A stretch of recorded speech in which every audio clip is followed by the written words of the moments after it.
Time to see what the wizards are up to.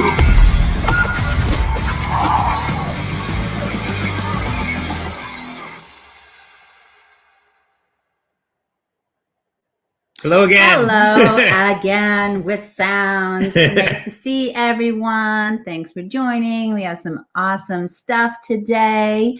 We have a couple quick things that we're going to cover, and then we got some special guests. Yeah. You know, we've been talking a lot about these cute minis. This is my favorite plug. We're going to have guests from the Robot Quest team, which we're super excited about. So cover a couple things quick while people are joining this stream. Just a reminder that if you like playing Star Realms online, you can challenge Robert Darwin every Wednesday at 7. This Wednesday, it's Darwin. Come beat him. And you will win some credits in the game as well if you can beat him. And if you don't want to play, you just want to watch, you can watch the games on twitch.tv/WiseWizardGame. And if you do like playing online, we have we've been busy putting stuff up on Tabletop Simulator. Yeah, so we have Kapow. This is a game we kickstarted recently, and because of COVID, we haven't been able to get people together as much to test in person as we would like. And so we've put up all the various characters up on Tabletop Simulator for people to play PvP. And we also have a new solo mode that we've added to the game, and we've added 4 new characters solo modes up on there. So if you've backed Kapow and you would like to check out the new stuff, help us playtest. If you give us feedback on 5 or more games, you'll get a playtest credit. So you can check out the updates on the Kapow Kickstarter to see how to get on Tabletop Simulator, how to get feedback, etc. And we got new stuff up right now. Also, we're doing the same thing with the Sorcerer Endbringer. We have all kinds of cool new character, lineage, and domain packs that were part of this Kickstarter. A lot of them were stretch goals. You guys did an amazing job unlocking a whole ton of new content. And these awesome new packs with just gorgeous artwork are up on Tabletop Simulator for you guys to kick the tires on. And again, if you give feedback on 5 or more games, you can get a playtest credit. So we would really appreciate you guys checking them out, giving feedback, and especially letting us know if anything, if anything is broken.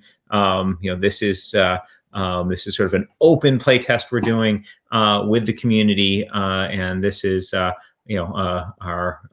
last chance to refine before we send the files off to the printer to get the physical versions. But again, if you're a Kickstarter backer for Sorcerer, you can play with these new packs right now on Tabletop Simulator. And again, check the Kickstarter updates to see how to get on there and how to get feedback. And we really appreciate you guys playing them. Yeah, the implementations are really, really nice as well. So we're very happy with that. I wanted to next give a quick update on Epic Jungle, the Epic Kickstarter with Star Realms High Alert. I know we always get questions every week on the different regions. So I have good news. UK and EU are both underway now. Yay. US, Asia, and Australia, everything should have shipped. So if you have any problems and you haven't received anything or a notification, you can email support@wisewizardgames.com. And Canada, everything's been shipped up to Canada. It's going through customs right now. So it shouldn't be long before it gets up to the fulfillment partner up there, and then it will ship from within Canada, so you won't be hit with any additional fees or anything like that. I also had a quick update on rest of world. So for those of you who are not in those big regions that we have a fulfillment partner in, we actually made a change. We're going to be shipping rest of world from the UK. Just shipping out of the US is really crazy right now. So, and we had the inventory there. So that's a change. But you can still email our support group if you have questions and you're not sure which partner your stuff is fulfilling in. I'm just going to check comments really quick. to make sure we don't have anything. Okay, awesome. And every week we do a giveaway. Last week's winner was Jason from Canada. Congratulations. He won Epic Duels, which is our awesome new starter set for Epic Duels. It's walks you through an entire game from start to finish, so you can easily learn how to play this game. And this game is awesome. It's like a trading card style game, but you can play any card on turn one. So there's no mana curve, or as Magic players call it, mana screw in this game. So I hope you have fun with it, Jason.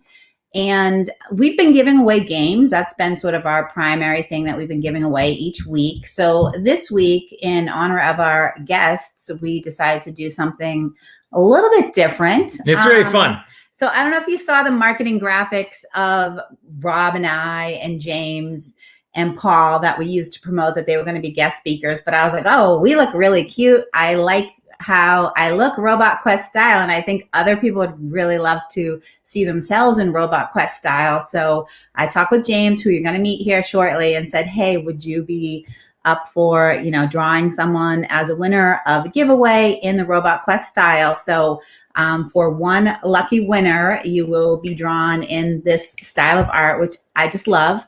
And, if you'd like a robot with you, one of our robots that already exist, we can put that in there as well. But I'm super excited about this giveaway. I love sort of just fun, creative stuff. So I hope everyone else is too. And Saffron will post below the link on how you can enter. So yeah, get on over there and enter, because I'm super excited about that one. So we're gonna move on to our guests here.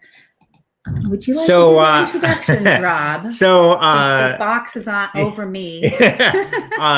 Tuesday next week, we are launching our Kickstarter for Robot Quest Arena. This is a deck building game that has a board with really cool miniatures, and you are playing your cards, gaining energy. You're using your energy to buy new cards, but you also can use your energy to move around the arena itself. The arena is different every time because there's tiles that do different stuff, and you can place them in different locations on the board. And the gameplay on this is super cool. It's fun. It's easy to learn, but there's also like whole really cool new levels of strategy that go on with it. Debbie and I were playing the other day, and she, was sort of thinking really hard about a move, and she was like, well, can you tell me a little bit about what you're thinking here? And I was like, well, I have 4 energy here, and I could use it to buy this really powerful card that'll allow me to purchase bigger stuff later. And there's these expensive cards on the board that I'd like to maybe pick up later. So that could be cool. But there's this cool weapon cards that I could pick up and get a couple aggressive cards, or I could actually move over on the arena next to your bow robot here and push it into these spikes and do a bunch of extra damage right now. And that'd be fun too. So like, you pushed me into the spikes a lot. I enjoy pushing people into spikes. It's fun. But so it's got this really great, super easy to learn, but all kinds of cool strategies. So if you're an advanced gamer, you can totally sink your teeth into it and have fun with it, but it's not going to be overwhelming for the casual players. So much like Star Realms, it's a great game to play for casual players, for competitive players, or for competitive and casual players to play together. I learned how to push into spikes I just watch Rob and I copy all of his tricks. There's a really great team behind this game. And we have a couple of the members here. We've got Paul and James. Paul is the game designer, and James is the world creator and artist, one of the artists behind the project. And it's really great to have you guys on. Hey, how's it going? Hey, good to be thanks here. for having us. So, James, I want to start out a little bit with you because this world is so cool. And honestly, it was one of the things that just really drew me into the game when I first saw it. So can you tell us a little bit about the world of Robot Quest? Yeah. So it's kind of like a modern day setting with humans just kind of coexist with robots, and it's in a big city called Rivet. And Rivet is made up of 6 different districts, and within the districts, they all each have their own unique clubs. And yeah, that's kind of what the overworld of the land is. And so everybody is robot technicians. So for short, we just say robot tech or tech because it's like really easy. And everybody knows a little bit about building up the robot for whatever they need. In the games, we kind of focus in on the battle aspect. So your viewpoint is usually like, or Vria is kind of like the first character that I came up with, and she's like a young robot tech. And here's Rita and Pug. And when you're playing the game, you are playing as basically one of these team combos where you're playing Rhea and her robot Pug. So on the battlefield, you'll have Pug, and then you'll have this card off to the side telling you about your powers. Yeah.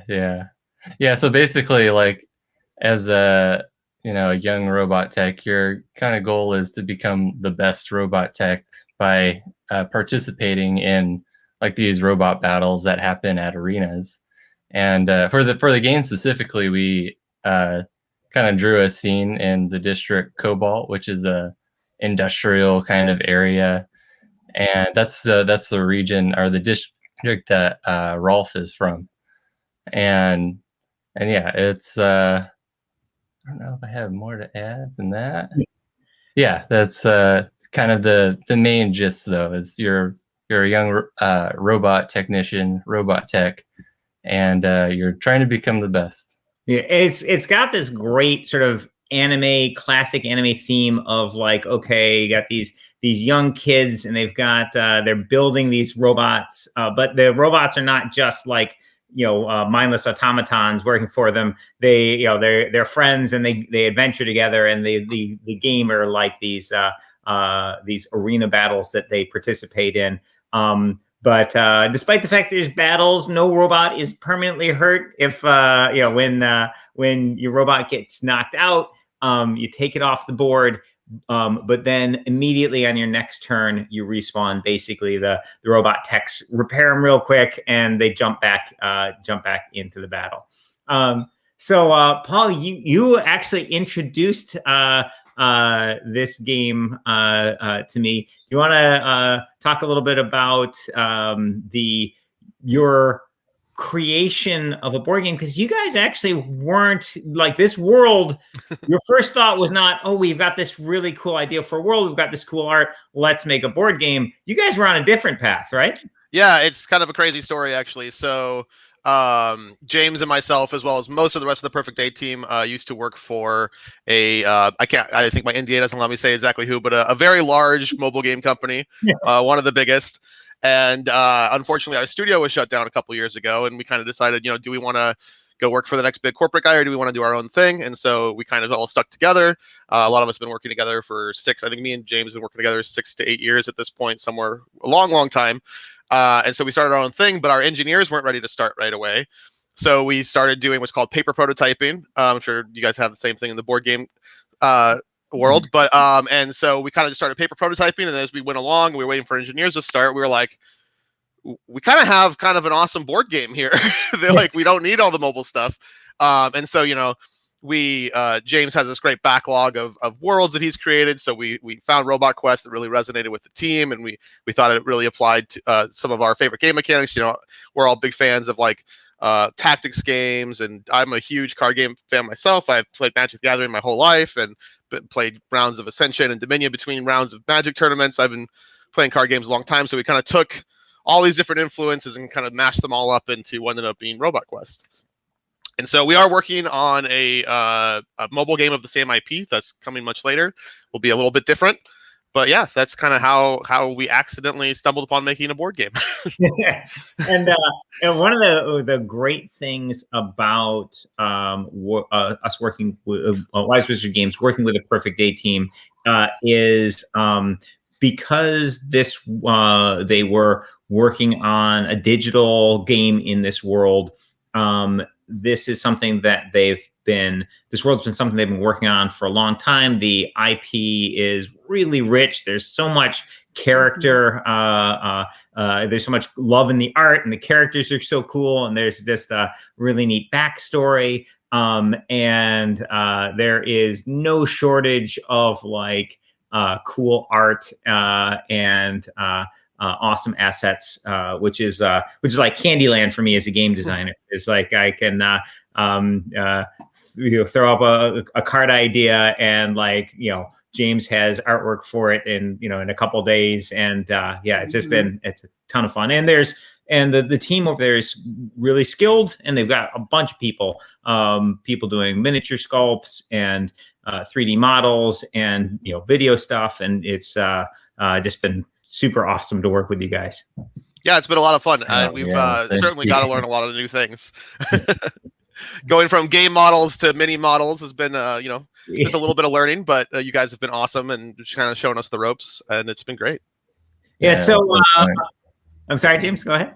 Oh yeah, we're just learning a bunch, because this is our first foray at a board game, because we come from the video game side. So yeah, doing a board game has been super fun so far. Yeah, I really was excited with the process of the miniature creation, and getting the prototype miniatures made, and actually holding those in our hands, because we had like really cool like animations of them. You could see the 3D models rotate, and you get a really good idea what they look like. But there's nothing quite like actually getting the mini and holding it in your hand. Yeah, it's pretty cool. Like James said, coming from the video game world, like being able to actually physically hold something you've made is kind of a new thing for us. So it's been pretty exciting to get those in our hands. Yeah, pretty early on, our sculptor Mike did like a Sculpey model of Pug, and so just having that was like really cool. And then I think somewhere along the line, Josh, our CEO, he got. I think he already had a 3D printer, or maybe he bought a 3D printer. But yeah, we were able to just print off Pug a few times and use those. 'Cause beforehand, we did like there it is.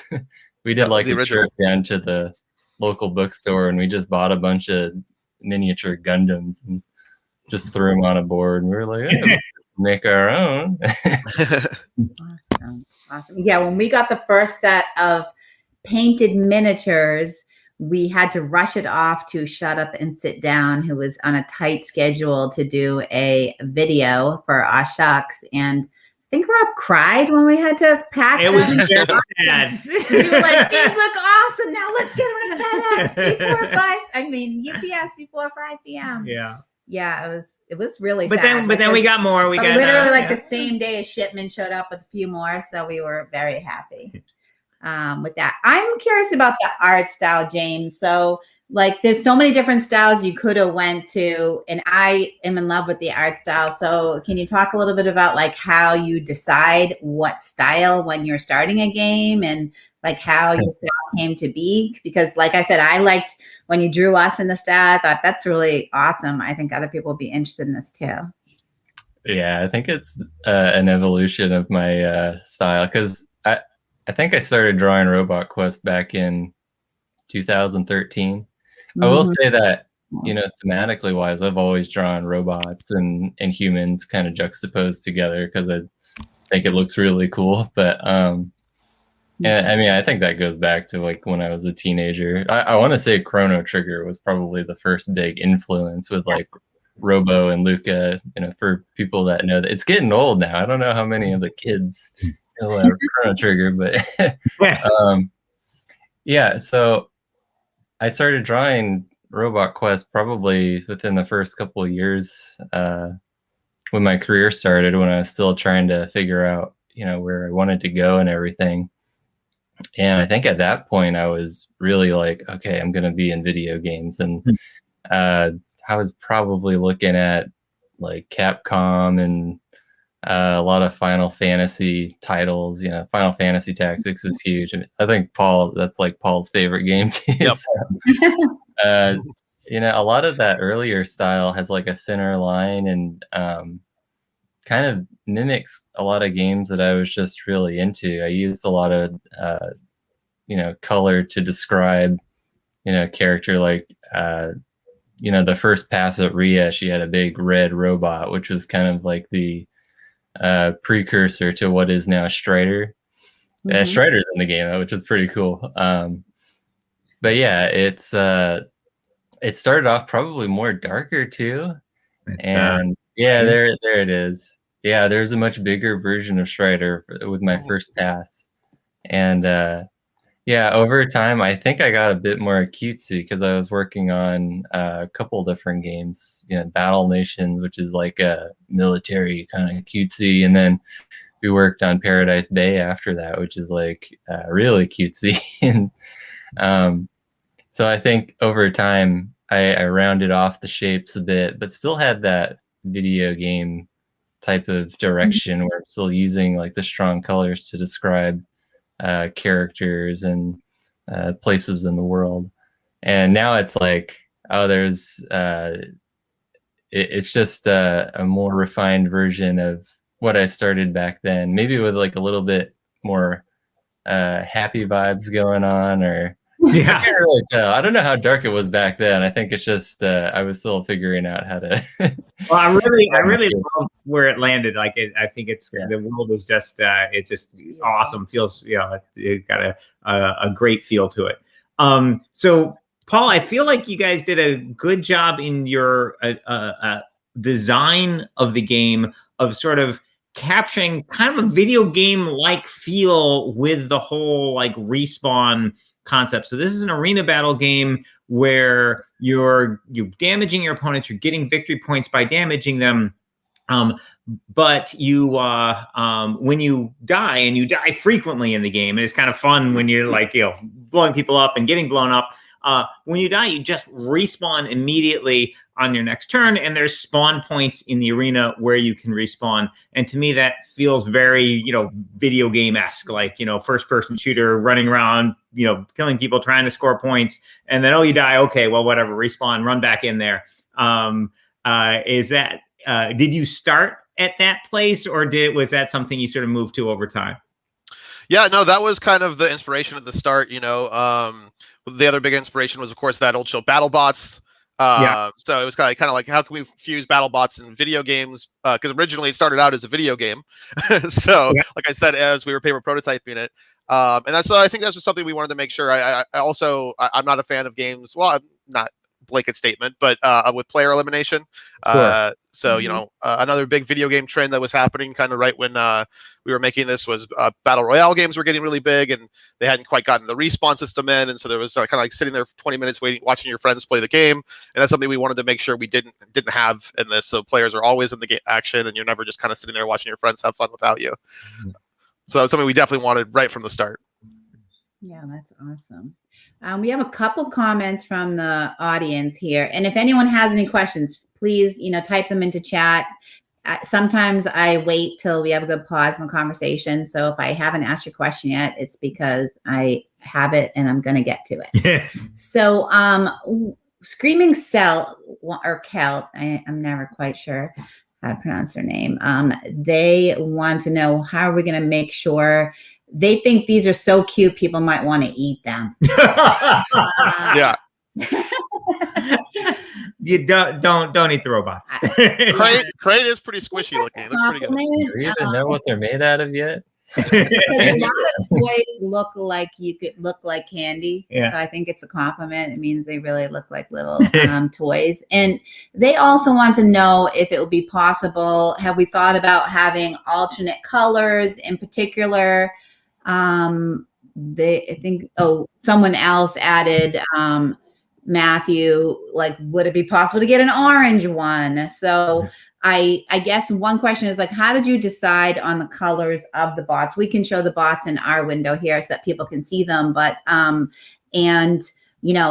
will we think down the road about, colors for bots? I guess I can answer the question about if we could have unpainted. We're not planning to have unpainted minis, but if that's something that's of big interest to people, they can let us know. But we felt like for the level of complexity of this game that a lot of people would not be miniature painters. We hope a lot of miniature painters also are interested in the game. But yeah, so can you talk a little bit about the colors? Yeah, there's not really a big thought behind it other than, does this color look good with the character, or is it already done? I know as we further developed the world and when we came up with the idea of districts and clubs, I started to kind of color coordinate the robots a little bit, because each district kind of has its own color scheme.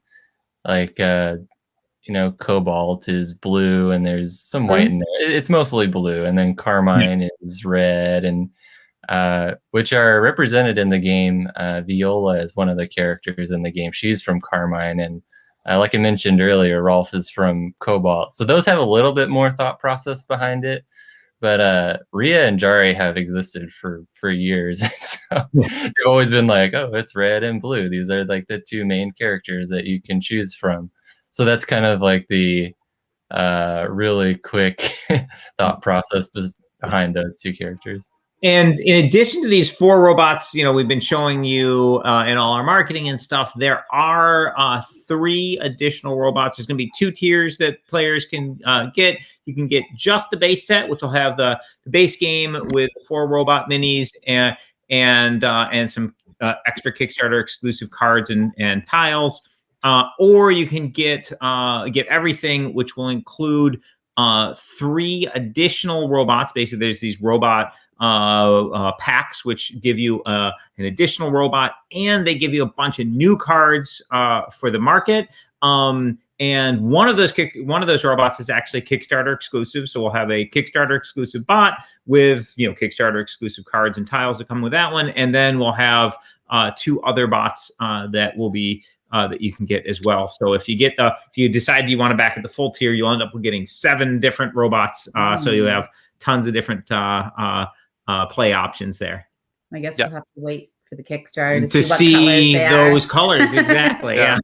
So you'll have more variety in colors. And we had someone asked, Jeff Tan, what is your favorite robot? So. Oh man. Yeah, I guess we'll let James start out with this one, because you know they're all his babies. Yeah, I think you just answered it. They're all my babies. I can't really choose one. I mean, I'd probably pick like Rhea and Pug, although like, yeah, because they're like the first ones. But I mean, all the characters are cool, so I can't really answer it directly right now. Yeah. Okay, Paul, do you have a favorite? Yeah, I'd say, well, I have 2 favorites. One of them is one of the expansion ones, so I won't talk about that one yet. But the other one is probably Crate and Rolf. Crate, his abilities are awesome. He's like a big tank that is hard to push around, and so he can be kind of a real nuisance to deal with. And also his character Rolf is one of my favorite characters in the game. He's just kind of an everyday guy, but he's the leader of the club in Cobalt, and even though he's really young, like everyone in the district looks up to him for guidance and things like that. So I just think he's I just kind of like their whole story as characters. Okay, so here's the card for Crate and Rolf, and yeah, Crate has 2 extra health points. So instead of 5, Crate has 7, which is very cool because you can stay on the board in the positions you want and don't die as quickly. Now, it's not as big a deal it would be in some games, because dying in Robot Quest Arena does not get you out of the game. You will just keep respawning. So even a robot with less health, they'll die, they'll respawn, they'll come back. It's fine. But it's nice to have that extra health, and when you get to a cool place on the board, not being able to get booted out as easily by getting eliminated. And it costs 1 extra energy to push Crate. So and that pushing is something that comes up a lot in the game. You can push robots into walls to damage them. You can push them into nasty tiles like fire or tacks. You can and you can push robots into other robots to damage both of them. So one of the fun things you're going to be doing in Robot Quest is pushing other robots around, and Crate being hard to push is pretty handy. I think I enjoy playing all the different bots. The power gamer in me is a fan of Petri. Petri gives, when you defeat another robot, you get to draw a card and gain a victory point.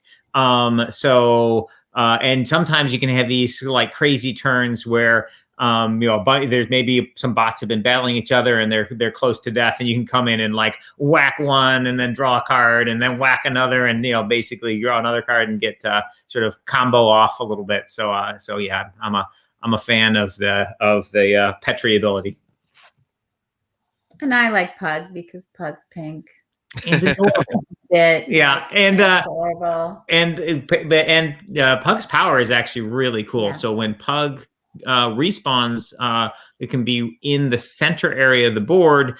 In addition to the regular spawn points, center of the area of the board gives you a victory point every turn you start your turn there. So that's really convenient. Also, just from a tactical positioning situation.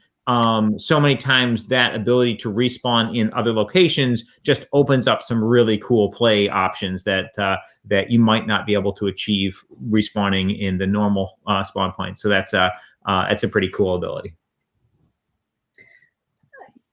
So since you were set up as a mobile game company, I'm curious like how you think about like setting up a team. You mentioned obviously you have engineers, which is different than a board game company, but can you talk just a little bit about your team and what kind of skills you think are really important into going into making a world like you've made here? Yeah. So I think an important thing is anyone on the team you need to be comfortable to work with and trust that they're giving their best advice and can work well with other people. But we've got a pretty wide range of skills on our team. So we have I generally tend to stick to more the system design, whereas we have a narrative designer on our team as well to kind of inject a lot of flavor into the world that James creates. And then we also have a really, really powerful art team. We've got James, obviously, and then we have a really, really powerful 3D modeler, Mike Wilcox, and then our UI UX lead, Kevin, does all the card frames and all that kind of thing. And so he's great. And then obviously we have a really powerful team of engineers that don't have much to do with the board game, but they've been great for feedback and kind of bouncing ideas off of and things like that. So, and then obviously we have our fearless leader, Josh, who kind of keeps us all in line and making sure we're staying on task, because we do have some other projects we're working on. So just staying focused on, getting each project done is, he's great at that. So. Awesome. Yeah. So if somebody out there was an aspiring video game designer, they like, that's an area they wanted to work eventually. Do you have any advice for like things they should do along the way? Yeah. James, do you have ideas? No. Oh man. So I went to school for architecture, and the first 3 years I was like, what? I want to make video games, but they didn't have programs for video games. And then I think in my senior year, I figured out that they have, they had the art and our game art and design programs kind of popping up. And so that's what I went into for a couple more years. It took me longer to get my bachelor's, but I mean, that helped me get my first job. I mean, I had my issues with it for sure. It was very expensive. But with that said, I think there's so many options nowadays for kids to kind of get into, and a lot more tools than I think what I had, 10 or so years ago. Actually, longer than that, like 15 or so years ago, when I was probably looking into getting into video games. But I mean, like Roblox, it's like a game where you can make games, or stuff like Minecraft. There's a lot of modding going on, and I think that's like a great place to start. Just with a lot of the online tools, a lot of the engines are free. Like the Unity engine is free. And that's what we use, and that's what I would like highly recommend. And another thing that I don't know if how, like, with the programming, if kids are starting to learn that in high school now, I'm trying to teach myself a little bit of programming, but I think that'd be ultra important just to know like a little bit. If you want to get in and start to make things work on a really basic level like me, I can get things moving. I can't really do like the hardcore systems like Paul, but yeah, I would just encourage people who are looking to get into look into those tools that have a lot of, a big community around it where you can ask lots of questions. And I would say do that over, going to like an art institute like I went to. I'm sure there's great programs out there. I just don't know of the ones. And maybe they're just at the state level, where it's a lot cheaper, because I went to a private place and it was way too much money. Yeah, there are more programs now in state schools. It's really great. Some of them come to the PAX conventions and they have booths where they talk about their video game design. Yeah, we've seen a lot of. There's also like at the Boston Festival of Indie Games, we often see like aspiring video game designers with just showing off the stuff they've been working on. It's always cool to see. What I took away from what James said is that our 6-year-old is probably going to become a video game designer. Very possibly. She's already like building these ridiculously complex things in Minecraft, and Roblox is the newest. Yeah, it's huge right now. And in middle school, kids start doing the programming stuff. It's amazing. Oh, middle school. I would There's love so much that. stuff available on YouTube now, which is fantastic. So she learns how to do stuff by watching YouTube videos. And then, because I didn't show her how to. She's a redstone expert. And her older siblings all played She Minecraft. doing like the pixel art too, or the older siblings don't really want to show her how to play. They're busy with their own stuff. So, but luckily there's a ton of resources online. So, so Paul, on the game design, game development front, obviously you had a really cool design when you first showed it to me, and we ended up deciding to work together on the game. And basically, I came on as a game developer, which basically means I come in and break some of your toys and change the way some things work.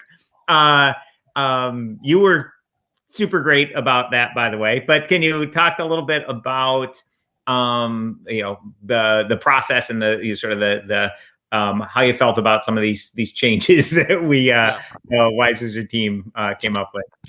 Yeah, so like you said, there has been some pretty major changes from the design since I originally showed it to you to where we are now, and I think they're all super positive.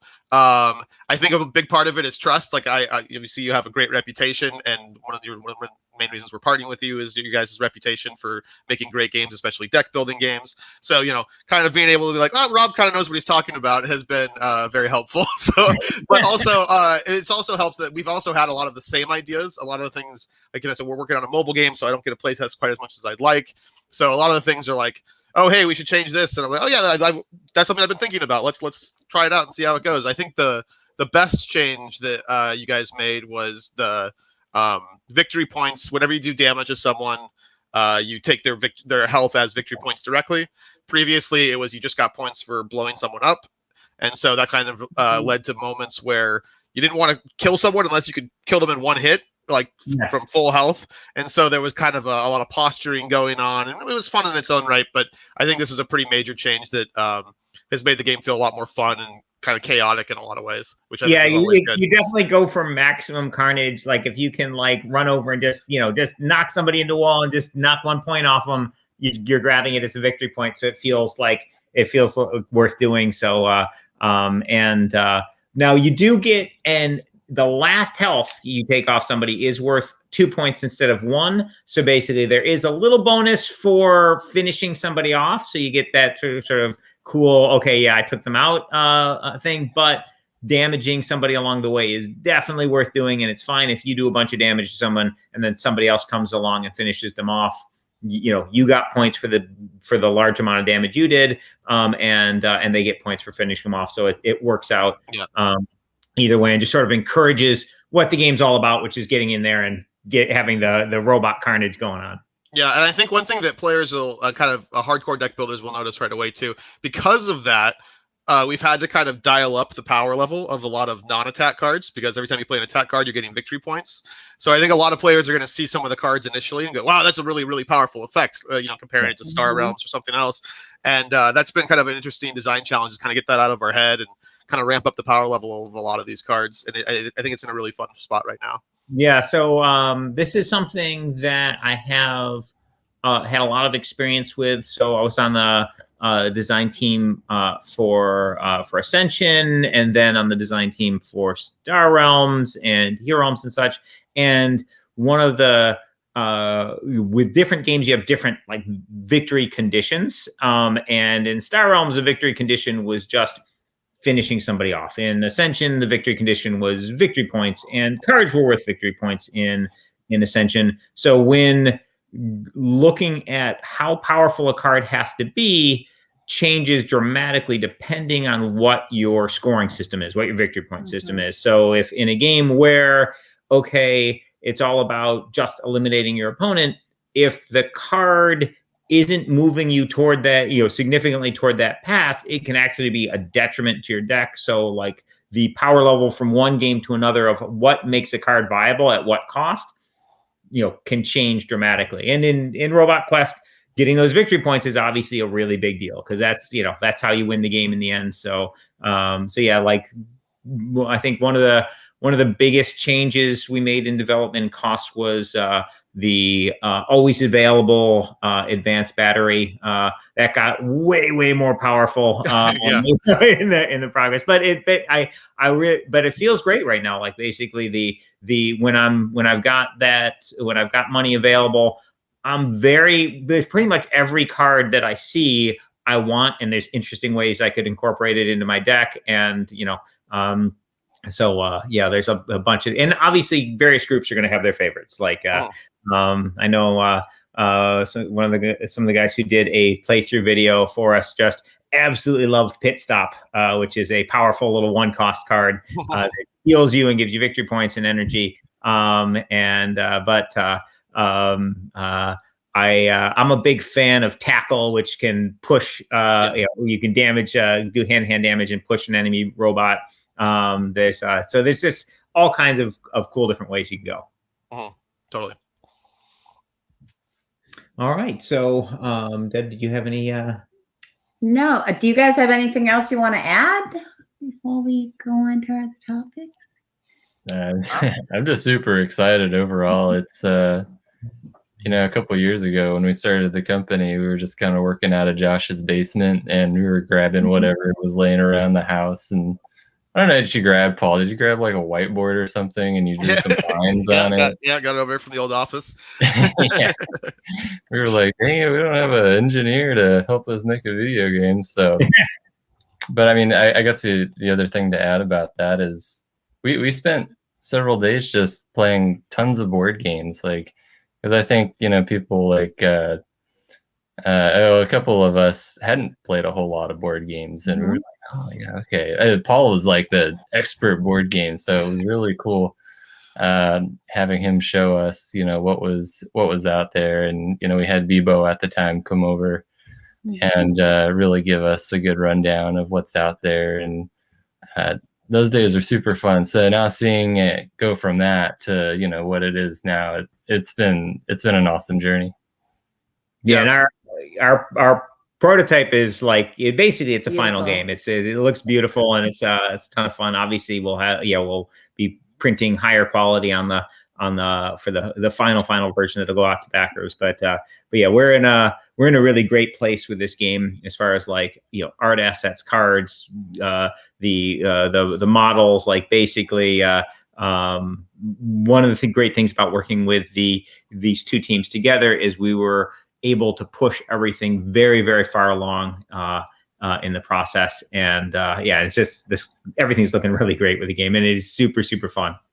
Yeah, and we will have playthrough videos on the Kickstarter page. We have a couple of different people that have prototypes right now that are working on playthrough videos. So I'm really excited to see those videos and how they come out. And Rob and I are also going to live stream. Yeah. Right? We don't have it. We need to figure out a good time, a good day time. If anyone has any feedback on when's good or not good for them, let me know. But we'll probably live stream it a couple times, Yeah. at least once before we go live, and then a couple times during the campaign. So, and we'll see if we can find a couple people to do 4-player too at some point. So yeah, we're looking forward to that. So thank you guys for joining. Thank And, you. we Thanks have for a having lot us. Oh, thank you guys so much for having us. Thanks. All right.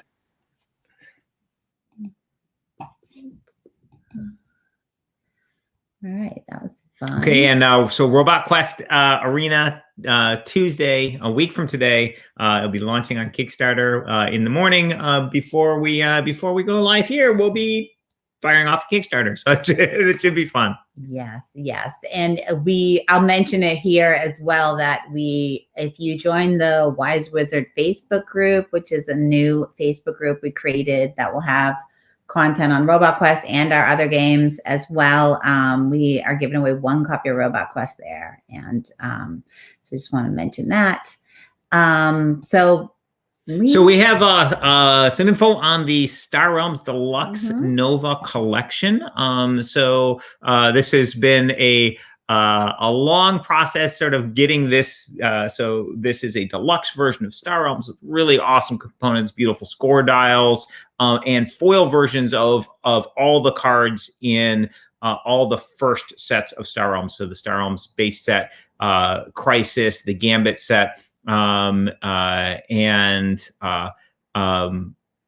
the process of creating foils has been really interesting. And one of the things we obviously wanted these foils to be really high quality, and there are a bunch of different ways you can create a foil. You can just have the entire card be foil. You can have foil in various areas.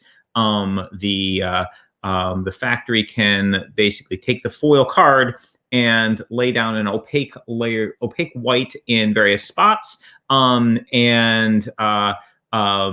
this basically makes it like a normal card wherever they put that opaque white down. Where they don't put that opaque white down, the card will have a shining effect. One of the questions we had with our foils was, okay, what do we want to shine where? And this process, it took us a lot more iterations than we would have hoped. And each of these iterations was massively long. A lot of times this was due to COVID, like the factory literally being shut down, or our office moving, or et cetera, which sort of really stretched this process out. But recently we finally nailed down, okay, how do we want this foil process to look? How do we want these foils to be? And then our guys got to work taking every single card from all these sets and applying this process to the cards. And here you can see what this looks like. So basically there's the regular card file, which we would do for a regular printing. And that file has one additional layer in it for the foil process. And here you can see the areas that are pink in this extra layer. That is where that opaque material is applied to the card. So those areas will look normal. They'll look like a regular Star Realms cards. The areas which are white in these, this is where the foil would shine through. So if the artwork, you'll see the artwork of the card next to this pink and white version of the card. If the artwork is white, you'll actually be you'll be seeing the metal foil in that area. If the artwork has blues or reds or whatever, it'll have a shining metallic version of that.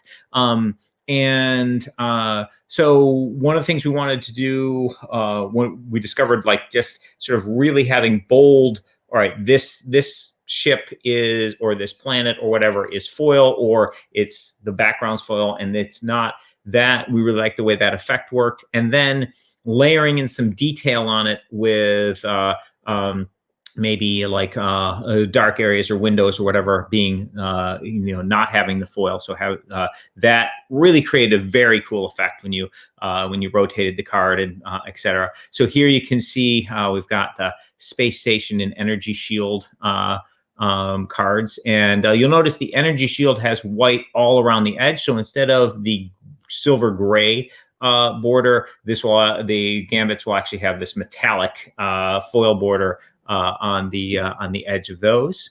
And here you can see one of the hero cards. Now with heroes, we decided to do them horizontally like they appear in the app. I really like the way that the look of that style. And it also allows you to put the cards you're buying from the market that are staying in play, having them all be in that sort of horizontal orientation is a little bit easier for play setup.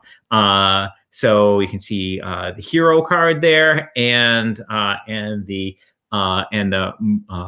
battle mech ship, and just really awesome detail work on the laser blast and bits of the explosion having that sort of shining foil effect, and bits of the ship having not having the foil, so that they'll those details will come out when you're looking at the card. Also, you notice the text boxes, generally speaking, they have that pink down, so they'll look normal, so the text will be easy to read. But anywhere where an icon shows up, we have the foil effect shining through, so the icons and the text will pop out, as well as sort of the card frames, like the Machine Cult frame at the bottom of the mech has that foiling effect, which will make that pop out. So we've got all the card files have been sent off to the printer, and we're going to get a sample, basically a proof, like, okay, here's what the entire set looks like when made. We'll obviously check those over, make sure we're happy with the way they all look. And of course, we'll be sharing them with our backers on the Kickstarter, and also I'm sure we'll have them. We'll show them off on our Tuesday stream as well. And we're really excited about it. And we're of course going to make sure that we're happy with the quality. So if there's any issues with it, we'll make corrections to those and do another proof round until we get them exactly where they want them to be. I have a really good feeling that with all the process steps that we did up to this point, I think we're going to be happy with this with the entire set on this round. But obviously, we're going to make sure that everything's the quality we want it to be. Yes, and of course, people want to know, when are we going to do the next sets in foil? And someone else also, I popped it up earlier, wants to see hero realms in foil. So I don't know if you're ready to talk about that yet, Rob. This has been a very long process. So the good news is we have basically, there was a learning curve on creating foils, which was much steeper than we thought it would be, frankly, when we came into the process. But we've climbed that hill, and we know how we want them to look. So making foils of other sets will be a much faster process because we get to start at the top of this hill that we've climbed up to this point, to figuring out, okay, what paper, what foiling, what technique do we want to use on the cards to create a look that we're going for. So yes, that's something that we're going to be doing over time. So yeah, I'm not exactly sure when that will happen. Frankly, we're going to want to move a little further in the process before we do the next Kickstarter for. But we'd love to see all of them in foil. But we would love to see all of them in foil. Yeah. So I had a couple questions which I'll answer. If anyone, we've sort of covered our main topics for today. So if anyone has any other questions, now is a great time to pop them in there. One question that came up a lot earlier in the stream was whether the alt art tokens for Epic and the alt art Scouts and Vipers could go up on the BGG store. Ha! Rob, would you like to comment on that? Great question. That is a great question. Why you would like those? So those were done as an organized play prize for some really cool events. We'll probably want to keep them in the organized play side of things for a while. So basically, things that you can win in cool events, but not something that you can buy. Now, obviously, they're just alt art, so they're not giving you any different game mechanics or anything like that, but they do look super cool. And on the digital side of things, we have a weekly championship tournament in Star Realms every Saturday, and the winner of that tournament gets foil alt art versions of all these cards. I have not won one of those yet. I did make top 8 recently, but yeah, I have not yet won. So I'm using the regular Scouts and Vipers for now. Yeah, they wouldn't even let me get those without winning the tournament. So yeah, but we get why people want them. Oh, and the mystery has been solved, by the way. It is Kelt with a K sound. Kelt. Nice. Screaming Kelt. See, we're from Boston, so we have the Celtics, so that's why I wasn't sure Celt or Kelt. So thank you, and thanks for being active in the comments. We love that. Perfield wants to know they are having trouble finding Star Realms Frontiers. So Star Realms Frontiers is being reprinted with all of our reprints, and I think you'll find this with other publishers as well. The production pipeline got super delayed at factories, and shipping stuff, as we've talked about on previous live streams, is taking at least twice as long as it would before, and it's also way more expensive as well. So we've been working on just getting the Frontiers here to the States, but we did do a reprint of it. The sleeves, I did get information, should be here in the next few weeks. I expect them to be back in stock in the early June timeframe, because we have had a lot of questions as well on the sleeve reprints. I don't have a date on Frontiers, but I can take that as an action, come back next week with a date on Frontiers.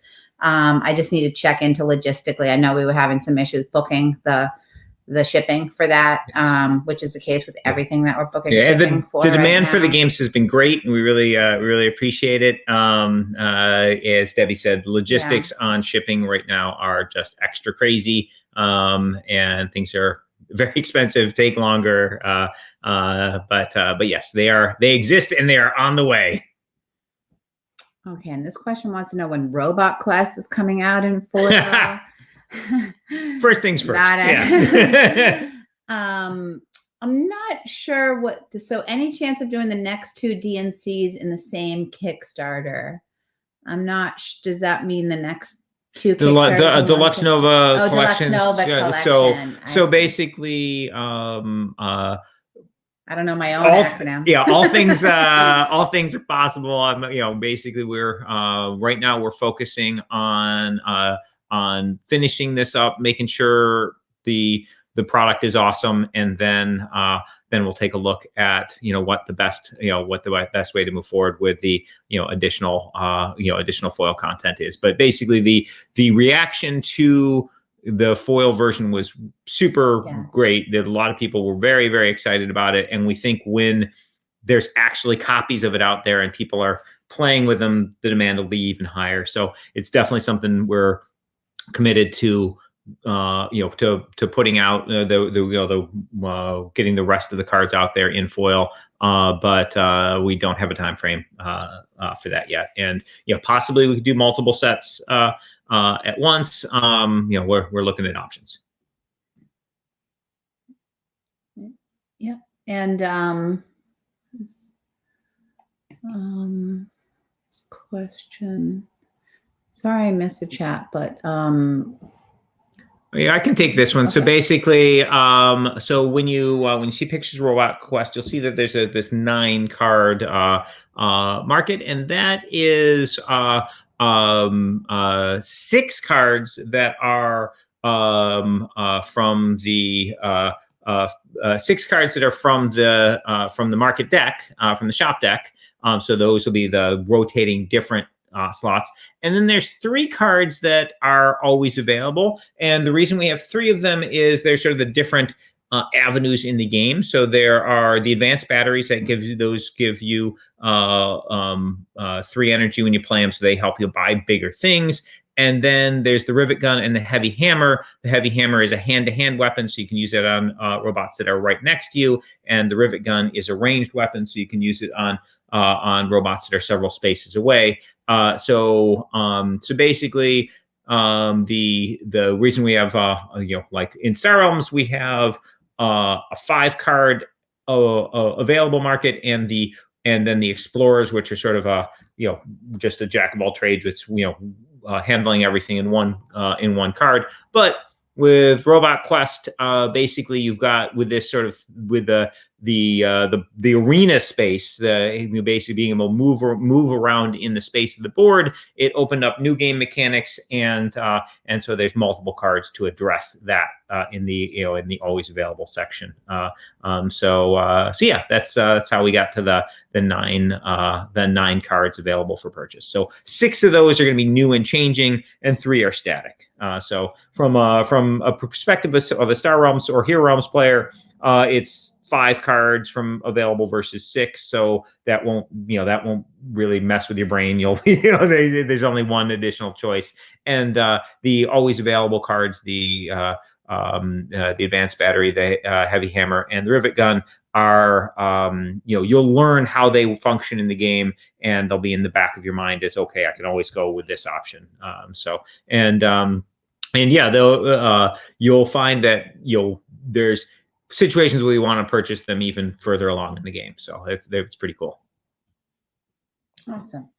And I wanted to comment on the question about promo cards on the BGG store, and just say that we have sent additional promo cards to the BGG store. So when they go up and are available, I will post. But we actually sent them an additional Hero Realms promo card that you haven't seen yet, and I should have put it on a slide for today, but I didn't. It can be on a slide for next week. For next week, we can share that.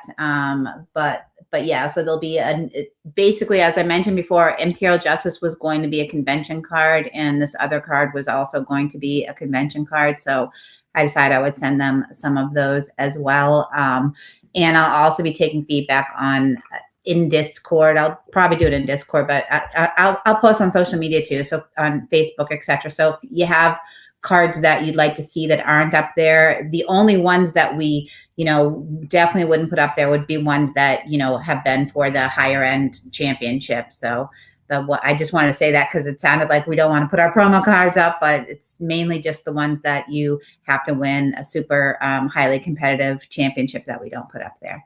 Yes, a new card. Yeah. So yeah, I will post that. I will grab that image, and we can post it into the Hero Realms discussion group, so that you can see what that looks like.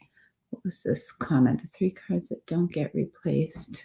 So yeah, they're much like Explorers in that there is essentially an unlimited supply, but not, but it's actually fine because they are physical cards. So there's 12 of each in the set, and basically it's pretty rare. I've actually never gone through all of them in a game. It could definitely happen. Like if everybody's like, oh, I want to go range, we're going to buy rivet guns. If a bunch of people are doing that, you could, in theory, get through them. But the cards that come up in the market are really interesting. And so it's very rare to go through them. It's theoretically possible, much like with the 10 explorers that come in the Star Realms base set. How many times have you run out of explorers? Yeah, it happened to me once when I was demoing, and I was like, "What do I do? This never happened before." And with if you get additional content in Star Realms, like if you multiple set together, we just say, "Oh yeah, use all the explorers." Doesn't matter how many explorers there are there. So basically, they're not technically unlimited, but they'll feel unlimited when you play, because we tried to give you more than you'll actually use. So thank you for all the awesome questions, and thanks to James and Paul for joining us from the Robot Quest team. That was super fun. And check out the Robot Quest Kickstarter next week. If you're not already, you can hop over to the page and click notify me, so you can. Yes, please. Yeah. I'm on a mission to have more people click that button, so I would appreciate it. But anyways, have a great week, and we'll see you next Tuesday. Thanks, everybody. And yeah, we'll have the Kickstarter live on Tuesday, so we can chat about that. Thanks.